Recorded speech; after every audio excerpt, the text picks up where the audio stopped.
Time now for sports with Casey Conlon.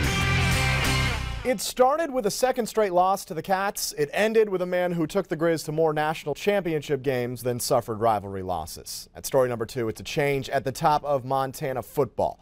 Montana State beat the Griz 31-23 on November 18th. 2 days later, UM announced it wouldn't renew Bob Stitt's contract after back-to-back non-playoff seasons. 3 years ago, Stitt took over a Griz program on probation and digging out of an ugly scandal. His teams went 21-14, including 14-10 in the Big Sky. But expectations are sky high in Missoula, and the university officials deemed it wasn't enough. Many fans were eager for the change, but some were skeptical, as in, be careful what you wish for. Stitt was a winning coach all 3 of his years and ran basically a clean program. Principal's athletic director Kent Haslam always prioritized. I really want to make sure that continues. This culture of team unity, of respect, collaboration within the department and outside of the department.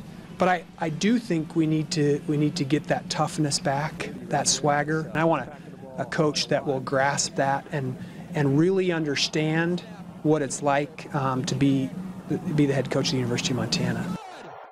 Who would understand better, of course, than the winningest coach in program history? In the end, Hauck's familiarity and style won out, as MTN's Derek Berkeley showed us on December 1st. Ladies and gentlemen, it's appropriate that the 37th head football coach at the University of Montana is a native Montanan, Mr. Bobby Hauck.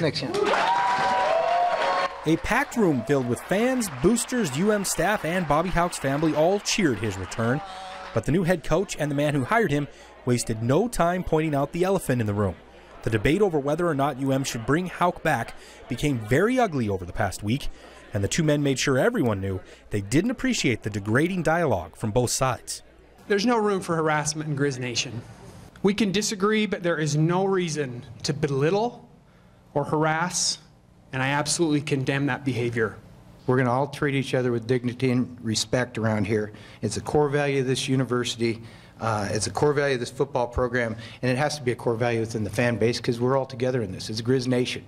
Hauck didn't brush the tough issues under the rug. He addressed some of his past mistakes at UM, took responsibility for a poor relationship with the school newspaper, and apologized for the actions of some of his former players. But that's a unique fact about a coach returning to an old job. Everyone remembers what happened the first time, the good and the bad. And that previous experience made Hauck the right candidate in Haslam's eyes.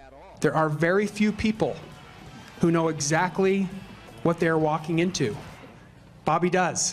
One of the best things about this place is that there is no apathy here. Apathy is the enemy. The only good places to be a college football coach are places where people care.